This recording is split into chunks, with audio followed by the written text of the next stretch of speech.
Hello, everyone, and welcome back. It's episode 51 of the 5 Minute Major podcast of St. Louis. We are joined by another special guest. We told you guys we have a bunch coming on. This is the first of many. Miss Dayle Ross. She just got drafted to the New York Sirens. She played for St. Cloud State, just from a really small town up in Alberta, which we're going to ask a bunch of questions about. So we cannot wait to talk to you, Dayle. Congrats for being drafted and a heck of a college career. Thank you. Yeah, so we'll kind of start with, I know we were chatting before the podcast, so you're in a little bit of a recovery right now after playing through a pretty extensive injury. How you feeling? You're excited. Sounds like you're going to be cleared hopefully December 9th is what you're saying. So how's this recovery process been for you? It's good. Definitely different. Not I'm so used to being so strong and just pushing through everything. Now I had to get surgery and they're like, you can't walk. And I'm like, oh well. Gotta learn how to walk again, learn how to run again, skate. So it's a bit different, and for hockey players our quads are so big that like I have to build so much more muscle to even get close to my other legs. So it's been a challenge, but I'm getting there. Yeah, no, I have no doubt that is. I didn't even think about you're relearning how to skate. Like your whole body mechanics are just off from that. Then, wow. Okay. So I was like, man, I wonder what that recovery process is for a hockey player, just because everything is from that lower half and your strength and your ability and your agility and all your edge work comes from there. But kind of jumping into your beginning days in hockey. So you grew up in Alberta. What drew you to hockey? I know you said you have some older brothers that played hockey, but what took you into the hockey world? Well, I think like anyone from Canada, like if you're from a small town, you like kind of have to play hockey. And my dad loves hockey, and it's like the biggest sport we watch here. So I mean, I want to be like my brothers. I more just want to be better than them. Very competitive. So I joined hockey when I was like 2 or it was 3, and I wasn't allowed to play yet. They'd only let me practice, so that made me even more mad. So the next year, I just wanted to play the games and actually win. So I think I was really competitive, and it was like the perfect sport for me. Yeah. What was it like growing up in that small town? Like, just how many people are there? Like, you're really far away from like the nearest biggest like large city. It's like 5 hours to Edmonton, and people don't realize how far north that is, especially Americans. Just describe your lifestyle up there. Yeah, like honestly, when I was younger, it's like, oh, we're going for spring hockey on the weekend to Edmonton. It's 5 hour drive, 5 hour back. Like whatever, every weekend, like that was normal for us. Or like 2 hour drive to go play hockey, right? So when I was younger, like we go to Shinny right after school, and like the school's right beside the hockey rink. So we walk over with our hockey skates and then go to practice, and then we come home and play ball hockey on the road. Like all the kids in town lived like 3 blocks away from each other. Like the town's only about like 2 kilometers long. So like walking that is nothing, right? Huh. So I mean, all my buddies, I still play softball with them in the summer, and I still go and play beer league with them all the time. So I mean, the amount of like activity I got as a kid, I think really helped me playing all these different sports with my friends, and being able to play different sports with them, like really helped me actually be super athletic and Man, help me with hockey. I can't imagine what beer league hockey is in up there. Like, good lord, because like you think about here in the States, like I mean, you got some guys that maybe played hockey growing up, but like everyone, like recess in high school, in grade school, everything, you're playing hockey, and beer league's probably just like it's like a junior league of hockey compared to us here. Well, yeah. I mean, they have a senior league, so usually all the people that are done college hockey, done WHL, done junior A, come and play in these senior leagues. And some of the towns will actually pay people to come play for them if they're good players. Like it's kind That's of crazy, and the hockey's really tough and rough, but they're good players. Like they played good college hockey or good like WHL junior hockey, so it's pretty good. yeah. Hey, did your brothers play junior college, or was it mostly just local for them? For them, it was mostly local. Yeah. Like my brother worked lots, and he liked hockey, but I think he was just kind of most like nonchalant guy. He's just like, yeah, I'm just gonna play hockey till I'm done, and work. He's kind of not as competitive as me, so all of us kind of had different personalities. So that's what he wanted, and I thought that was good. Yeah. Do people usually stay up there in Spirit River, or does the job take them elsewhere? It really just depends. A lot of people go off to school, and then there's a lot of small schools around here that are Yeah. like trade schools. Yeah. Um, Yeah. so people will stay up here. Like there's really good money to be made up here. So, and people's families, like my family came over from Scotland like Hmm. 4 generations ago, and pretty much half my family's here now. So it's kind of crazy to see like people stay here, and like I've on my one side of the family, there's probably like 90 cousins. Like it's kind of crazy. So what does your family do? What do you guys do up there in Alberta? Like, what are My your family care? owns like a dealership Oh, nice. and a automotive shop. So we sell tractors, cars, fix cars, fix tractors, stuff like that. Little things that people need, we'll go help with. So Nice. You have a Mikey, question? next. No, it's all you, Mikey. Me? Okay. Um. Okay, you said you were a multi-sport athlete. Like, before you really focused on hockey, how did playing those other sports help you turn you into the player you are today? I think it was track and field and softball for like college or high school. yeah. So obviously, hockey was number one in my heart always. But in Oh the yeah. summer, like I played spring hockey, and then it's like, okay, I got another month of school. What am I gonna do? So and I was pretty athletic, so a lot of the um teachers from school are like, okay, you got to do this sport. We need someone for this sport. So I played volleyball from grade 6 to 8, and then I did baseball. I was younger than that. I think I started when I was 12 and played almost till I was, I don't know, maybe 14, and then I transitioned to softball.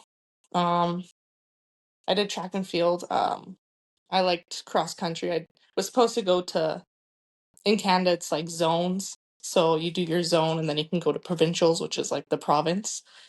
Um, So I was supposed to go to provincials for track and field, I think, one time, and I couldn't go because I had spring hockey. So um, I kind of had to like lean off on that and start doing more hockey. But I think it helped with the speed. Like obviously, I love baseball. I didn't think of it as like work sometimes. I felt it was like more fun. I was with my buddies, and I didn't have that pressure to like always make the top team. So I like that part of it. Yeah. So talking about making some great teams. So you played for the St. Alberta Slash. It sounds like. You were the tournament MVP. And then follow that up with Team Canada's U18 Next Gen roster. What was that experience like playing on these teams with some of these great athletes that you've played with so far? I think, well, first I'll start with St. Albert.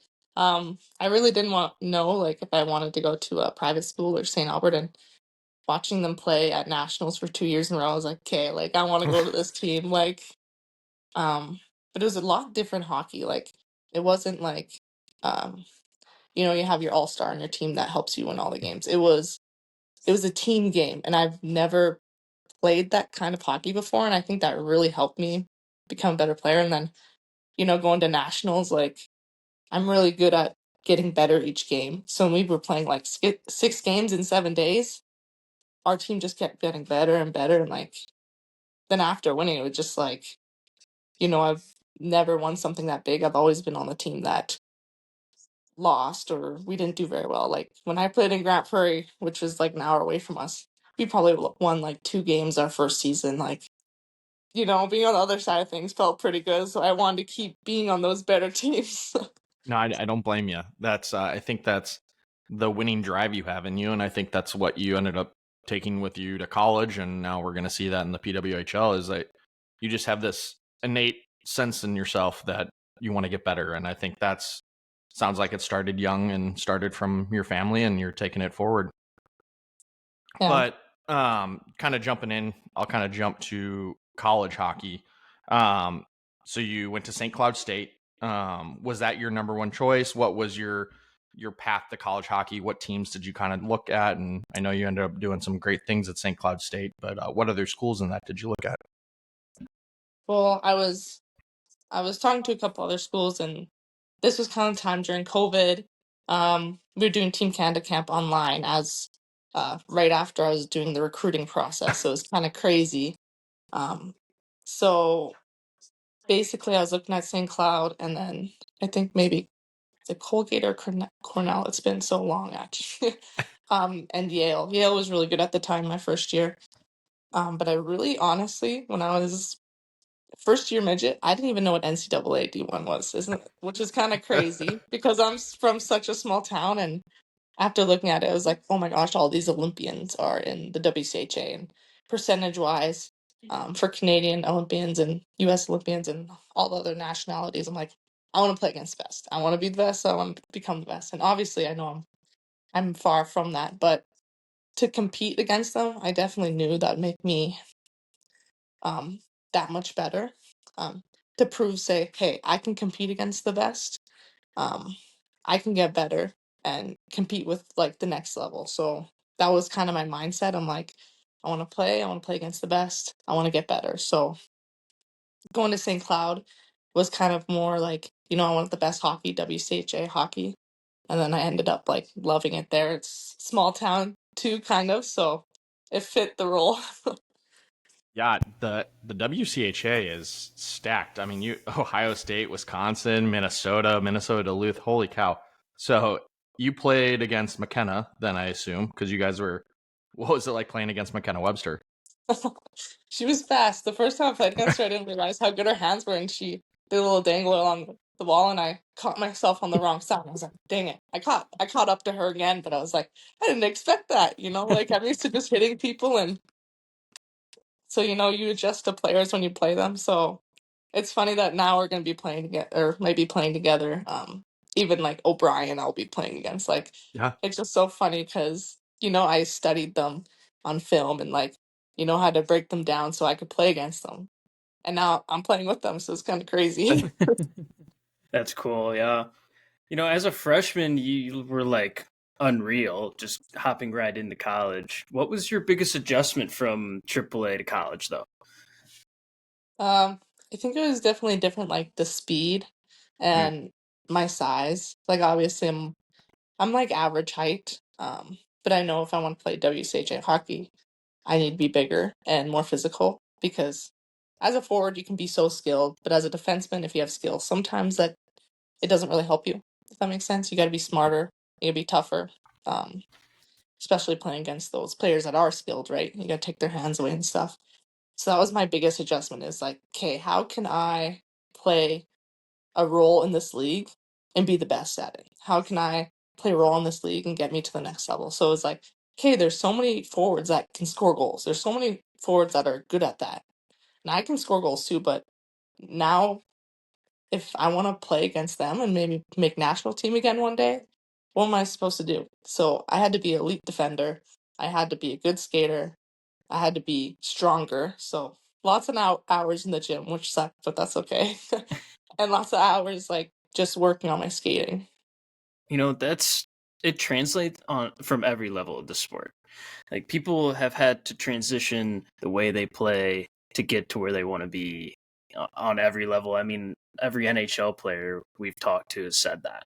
From Reed Lowe to who else, it's just Yeah. they come up like, oh, I'm scoring goals, and then to make it to the NHL or the PWHL, it's like, oh, I have to block shots, I have to lay hits. Every second counts. So that's incredible. The transition, the mental that you personally have to go through to do that is incredible. Josh, sorry.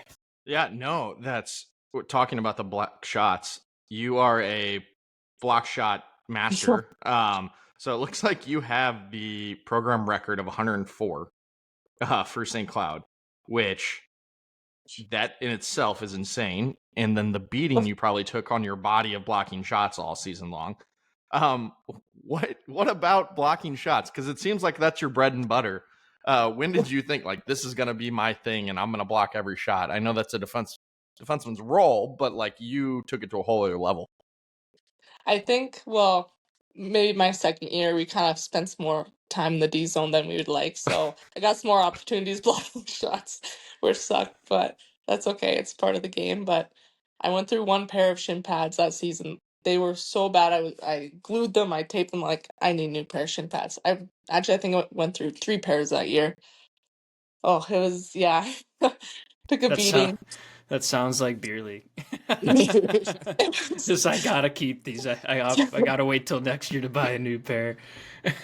But yeah, what I thought is like my role on the team is to be defensive, and we're not getting the opportunity offensively. So how do I look good even on a team that's not getting those opportunities, or I may not get as many points because we don't have as much offense. So I had to be like, okay, what's gonna make me successful? What can I be successful at? And that's kind of what I kind of took into mind. And PK helped a lot. We'll say I played a lot of penalty kills. Well, it clearly worked. You were recognized as one of the top defenders in the country that year, and I mean, I think it's just progressively, it's what is taking you to the next level, and then I think that's going to be a big factor for you in the PWHL is making sure you keep using your body, and I think that's going to earn you a lot of love from the fans in New York for sure. Well, I hope so because I'm not an elite forward. I'm an elite defenseman. So Hey, defensemen are the cornerstone of hockey team. I It's know true. everyone wants the scoring, but you know if you don't have some people on the back end that can keep the puck out of the net, it is not worth it at all. Defense wins championships. It is. yeah, Well, I was gonna ask what it's like to travel to these like big cities. Like obviously you weren't really accustomed to it growing up. I mean, even to visit a place like Ohio State or Wisconsin or Minnesota University, like what was that like? Do you have any favorite places you've been? Let us know. oh yeah. Well, obviously when we first went to like Wisconsin, we're walking around campus. I'm like, this is huge. Like this is massive. This is 10 times bigger than my town. So it was pretty cool to see that. And I think it was cool to go to when we went to Ohio State and watched football. And I Oh didn't yeah. realize how big college football was, but I'm like, this is crazy. Like I was just so appreciative of how much like their alumni put in back into their programs and how much money goes put into like these universities. Like it's a lot different than Canada.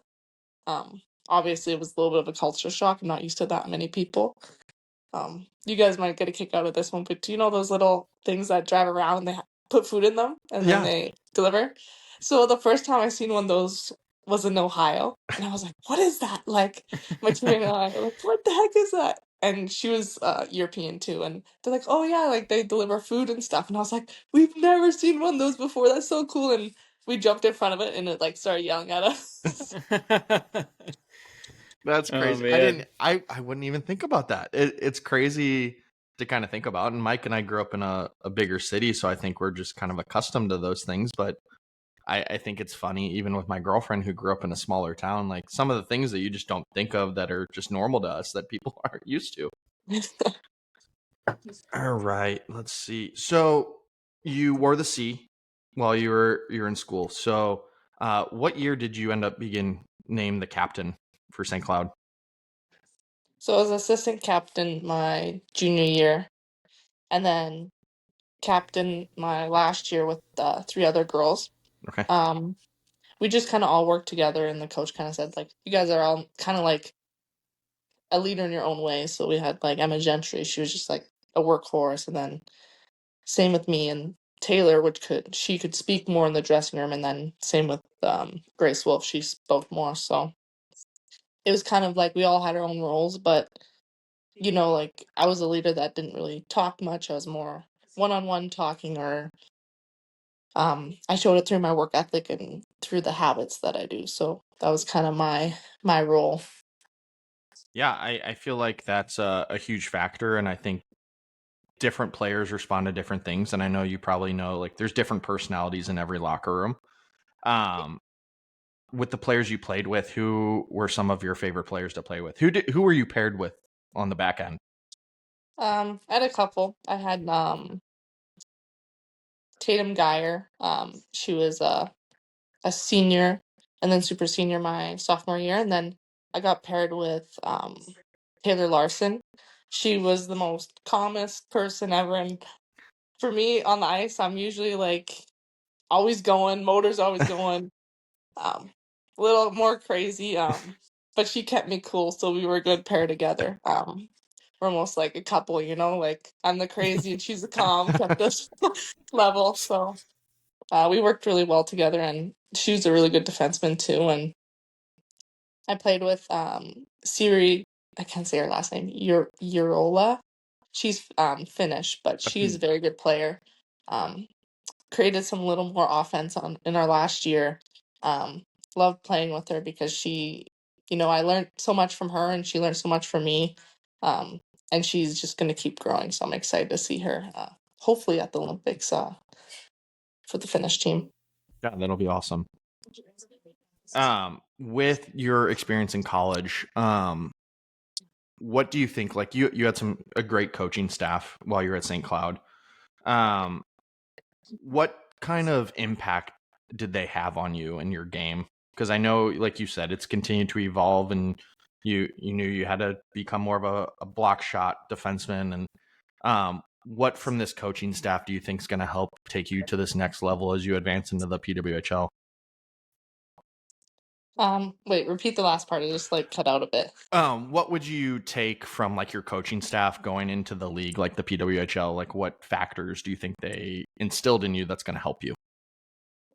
Well, definitely we had a couple coaches. I think the main ones were Janelle, Brian, and Mira, who's the head coach now. But obviously Brian instilled that like there is probably a million offensive defensemen that are trying to compete for a spot. But there's only like 10 defensive defensemen competing for a defensive spot. So it's easier for you to put into that role, use your talents, which you said I was very athletic, use your talents towards that, and keep growing, keep building off that, because you can grow your offense too, no matter what. But if you play this role and you do it right every day, you can play hockey for a long time. So I'm like, yeah, well, I want to play hockey for a long time. So it kind of instilled those habits into me, and doing all the little things right, like, not overstick hammering the puck. How many shots on net can you get? Putting it in the right spot for a player. So literally the basic things I worked on over and over again. So him instilling that the basic things are the most important. And Janelle just being her really believing in me, and she's always been a really good support. And mentally going through college, I was not this confident. I don't think I could have been able to talk to you guys actually like this. Mentally they really helped me through and be more confident, and being confident in the role that I play on a team. Even if I'm not the top goal scorer and I don't get the credit that, people give me, they only give it to the goal scorers, people that get the points, right? So believing that my role is important and I don't need, the outside world to think that. No, that's awesome. You've built a huge reputation for being adaptable and reliable based off that alone. And that's helped you go so far. Like being a team first player, helping your team out, doing those little things is so important. And how important to you is, leadership on the ice and off the ice? You said you were kind of co-captains. You all kind of did it differently, but how important is that to you? Obviously, like at the draft, they were like saying that, and I was like, oh, I wonder who told him that. And I was like, oh, of course, Brian probably told him that. But yeah, I definitely do believe that, after I won nationals at SO Cup, my mindset changed. Instead of being like, I want to be the best player on the ice, it's like, I want my team to be the best team on the ice. So my drive changed. So, working at practice, I battle as hard as I can. Some girls come off the ice, they're like, oh, I hate battling with her. And I was like, no, you want to battle with me. Like, I want you to work as hard as you can because I want us to be the best team. So honestly, I think it was important to keep that chemistry and keep, when everyone's happy at the rink, everyone works harder. So I really do believe that, like, we're a family and we are all puzzle pieces. Like, I look at Florida and how they won, like, the Stanley Cup 2 years in a row. Like, they're a hardworking team. Their hits, they did the little things right. They were defensively great. They were entering the zone great. Like, special teams was great. And that all comes from the locker room and, talking to each other and, like, becoming a family.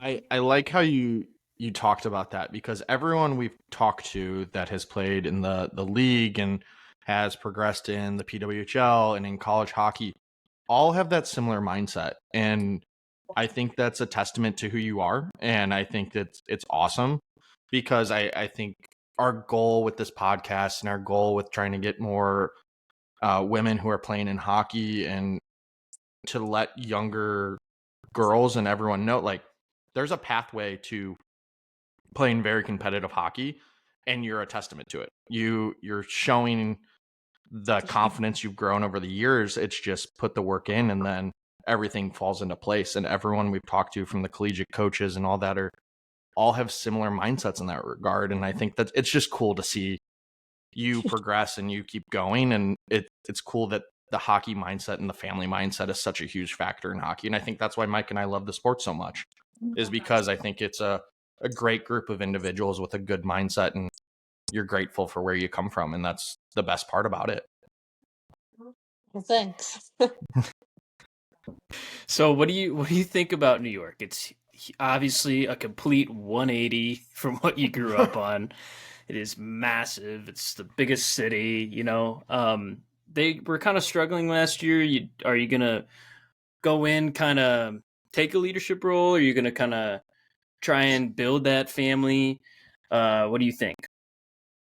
I think honestly, like before you become a leader, you have to be a good follower. So obviously, I'm gonna be a good follower and try and learn off the older girls. And coming off the injury, I'm just gonna try and focus on, being positive. And if I'm positive, they're gonna give me good positive and might help my recovery. And learn from them first. And I know it is like New York, and I'm freaking out about like where I'm living, how I'm gonna get there. But all the girls are just like, yeah, we'll come pick you up. Like, don't worry about it. Like, so I think really like the team aspect of it is gonna really help. And I already have a family right when I get there, so that will be the Yeah, biggest part that'll that's help me good. out.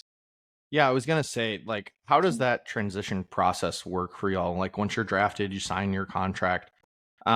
Do you like basically live with a player, or do you like one of the senior players, or like how does that work for you guys in like this transition process from going from college to home to prepping for the PWHL? Well, it kind of sucks right now because we're kind of like it's a weird season because it starts so late. So Mhm. Yeah, basically, I'm training with the senior team here, which is like not usually what I do. Um, but obviously, like we have to find like a place, find a roommate. You can kind of pick who you want to live with. They can help you out with housing. You can find your own place. It's kind of like up to you. I'm living with Kelty, so I think that'll be a good we're a good combo. We're both really funny and energetic, so I think that'll be a good combo for both of us. And being first years, I think like we'll bond over stuff. But obviously, like it's a big transition going into camp. Some girls probably have it easier than I do. Even though I won't be skating the like whole camp, I have more medicals than them. I have to get cleared by the doctor, so that'll be a lot different. But I think the aspect of us like being at the rink every day will be the same, and already having people that are my friends or when I get the will be the same. So at least I have done this before once. I'm like, okay, I can do it again. So that Yeah. makes it easier. Yeah, you're joining a competitive roster in New York. Who, I know it's kind of a hard question. Like, who are you most excited to play with? Like, because you have some big names on this team, and we're big Jinsey Rose fans, and she's a good old Missouri native, so we're hometowners, so we always pull for those that came with us.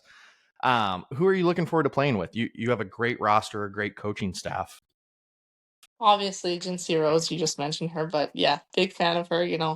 Sometimes I went to the draft and stuff, and I'm just like, see all these players. I'm like, oh my gosh, I'm gonna play against them. I'm like, Jinsey Rose, like, mom, I'm gonna see her in person. I'm like such a big fan. Like, what am I supposed to do? So I feel like I'm gonna fangirl a little bit when I meet them, but same with Sarah Fillier, like obviously a big fan of hers, love the way she skates.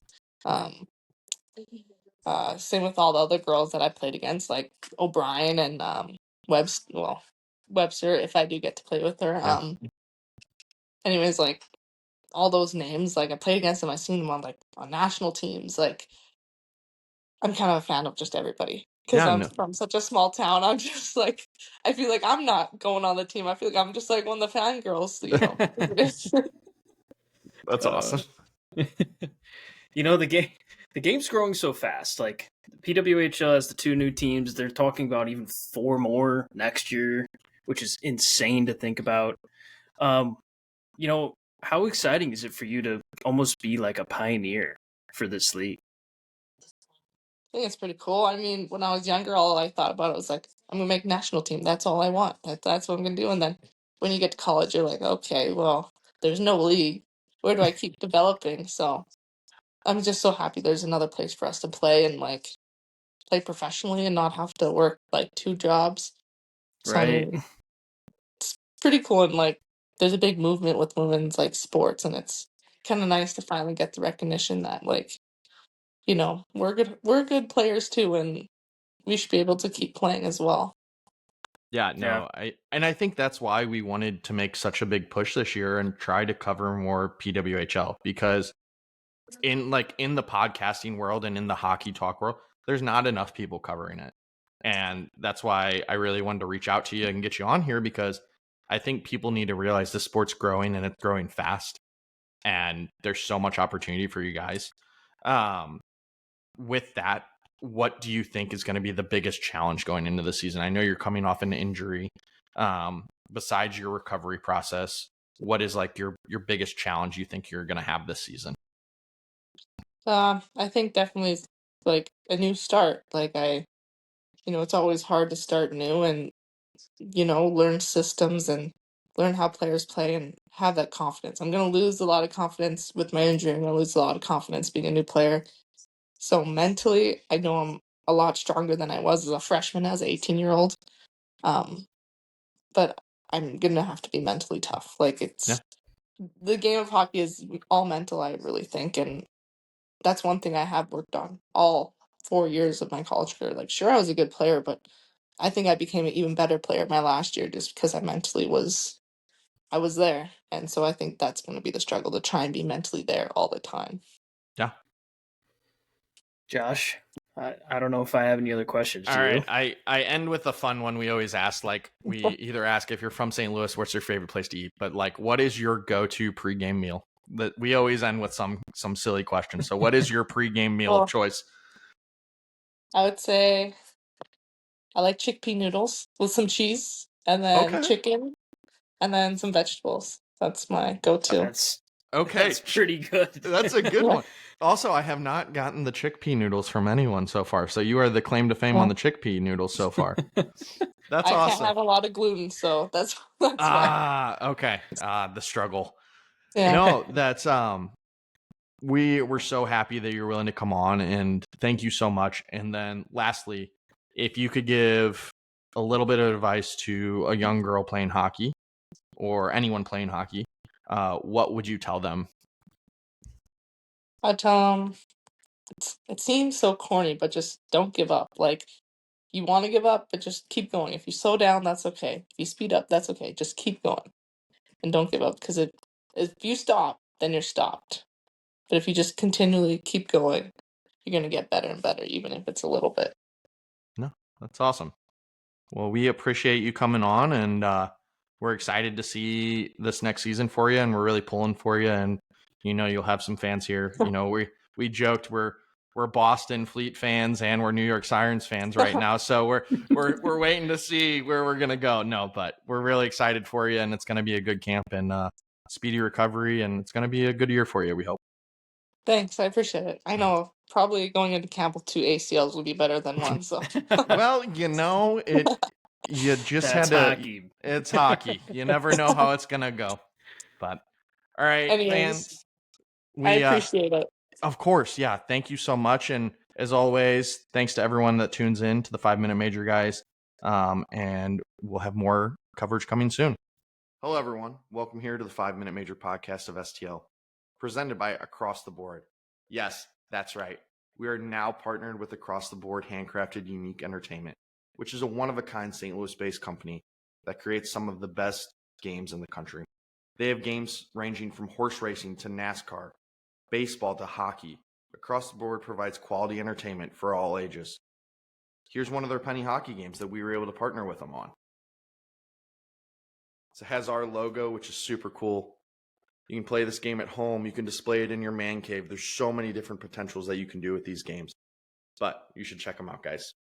We couldn't be happier to have Kim McDaniel and her company on as a sponsor or partner. Her and her husband started this company from their garage 17 years ago, and it's blossomed into something so cool and amazing. You will learn lots more about them, so please stay tuned and make sure to check their links in the description below to know more about the McDaniel story and Across the Board.